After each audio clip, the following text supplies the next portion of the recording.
All right, 6:34 right now. There are pros and cons to everything. Yes. Okay.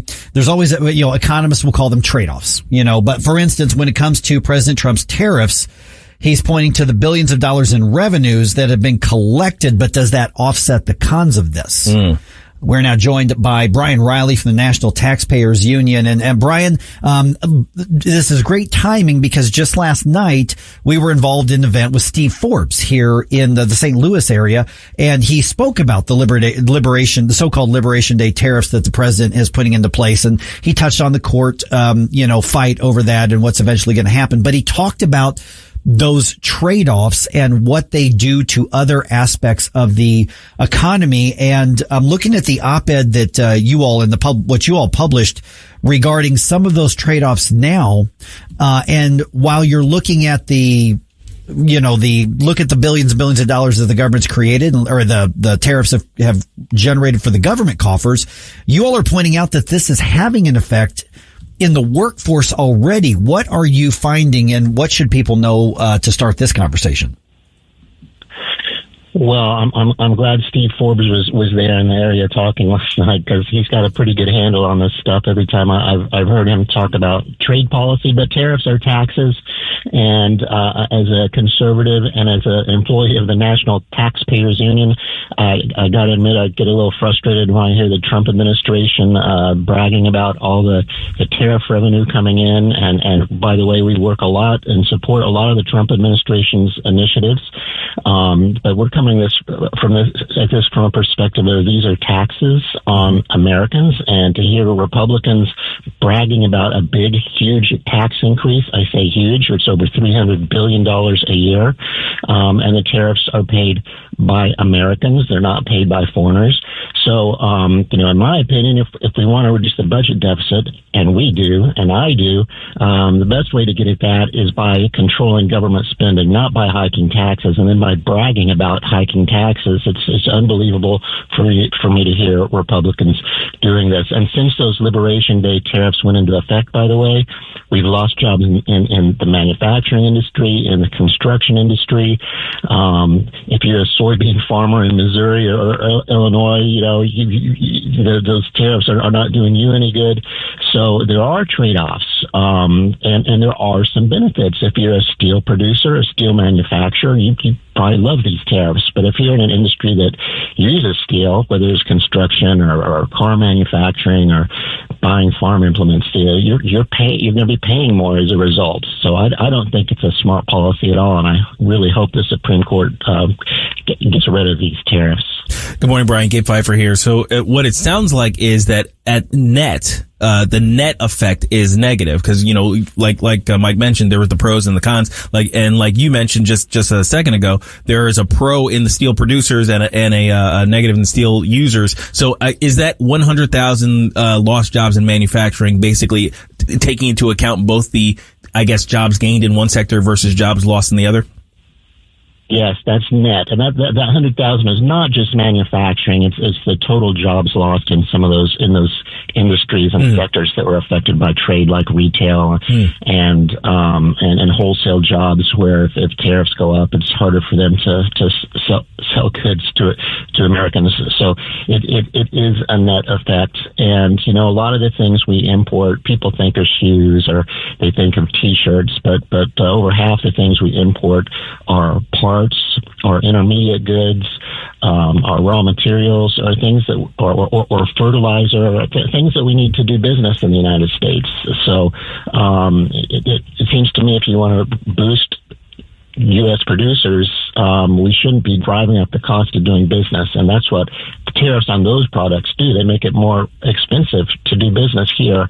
That doesn't make any sense to me at all. Yeah, now if you look up National Taxpayers Union writing on this, which we'll give you that website here in just a minute, but we're talking about 100,000 jobs lost across construction, manufacturing, mining, logging, and then you just mentioned wholesale and retail sectors, Bryan. So how do those job losses happen? happen because there's been such a big emphasis on these are basically protectionist in nature in order to, the argument from the White House is we're going to enact all these trade barriers, these tariffs, these taxes in order to force the market to manufacture stuff in the United States. And his argument is this is going to grow the manufacturing industry. This is going to grow the wholesale industry in the United States. And now what we're seeing is this net loss of jobs in the United States.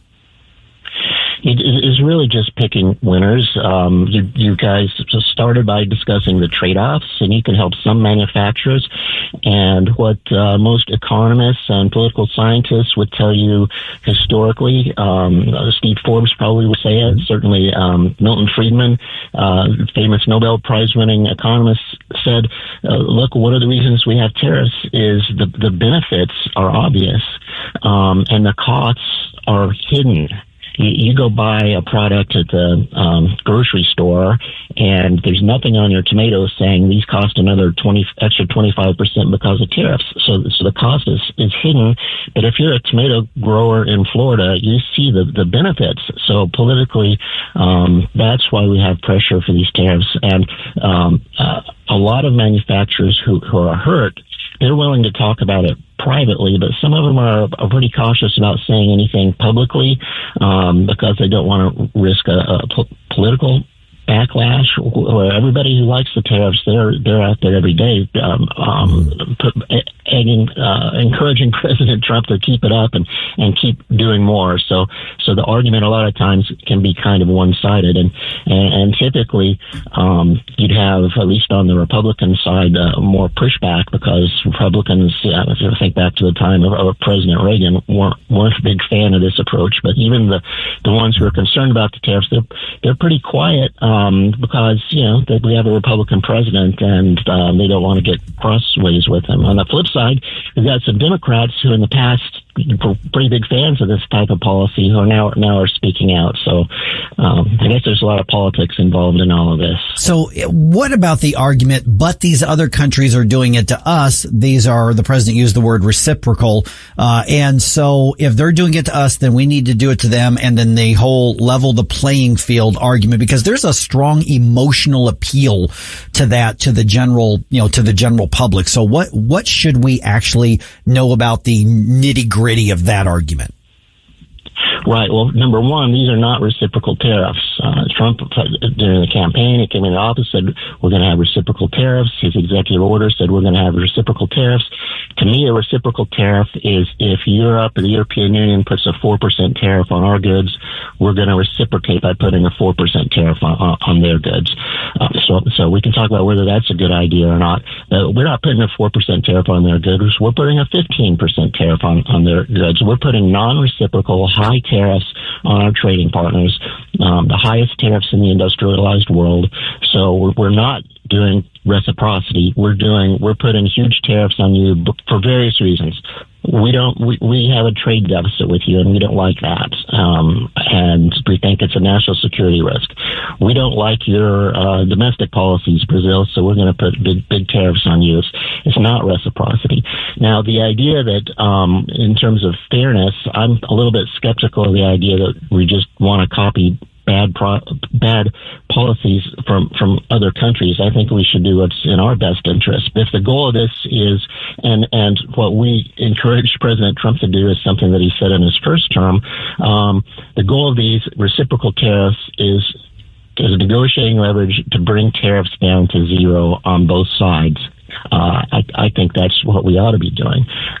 Instead, we're seeing high tariffs in the U.S., and when our tariffs are high, it means our trading partners can't sell us as much. That means they have less money to buy U.S. exports and invest in our economy. So it backfires on us in terms of if you're an exporter, we're going to have reduced opportunities in other countries.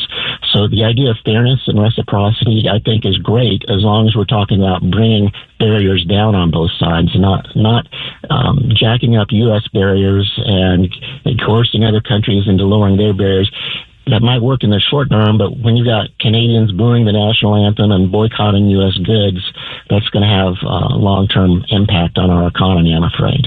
In terms of a long-term impact, some people suggest that eventually repatriating some of these industries back to the United States actually serves a sort of national security purpose as well. In your view, is there any merit to that argument? At least for the manufacturing side, you mean? Yeah. Certain manufacturing sectors, okay. yes, certain production, yes.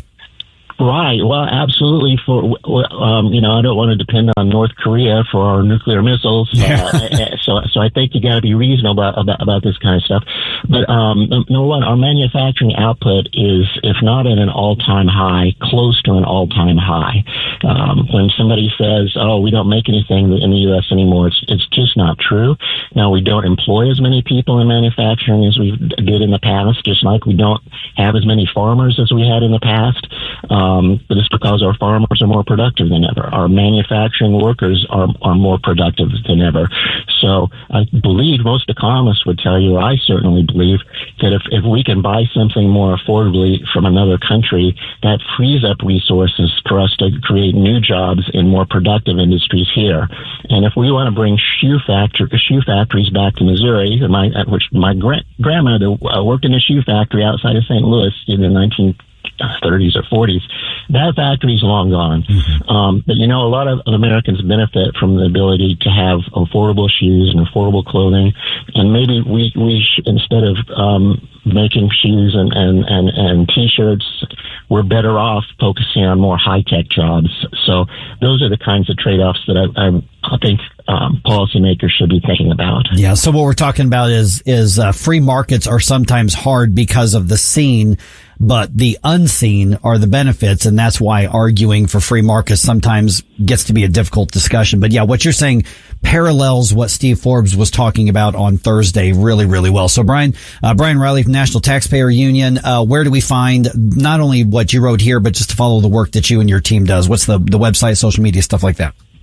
NTU.org or social media, National Taxpayers Union. And I work on trade policy, but we've done a lot of work on the One Big Beautiful Bill Act and the benefits of those tax cuts. And by the way, the Congressional Budget Office just said that the tariffs would undermine the benefits of the tax cuts that were recently passed. Mm-hmm. I wanted to get that in there. But maybe, as we get closer to that Supreme Court decision, I'd be happy to come on and see where we're at that point. We'll definitely do it. Thanks, Bryan. Appreciate it. Thank you.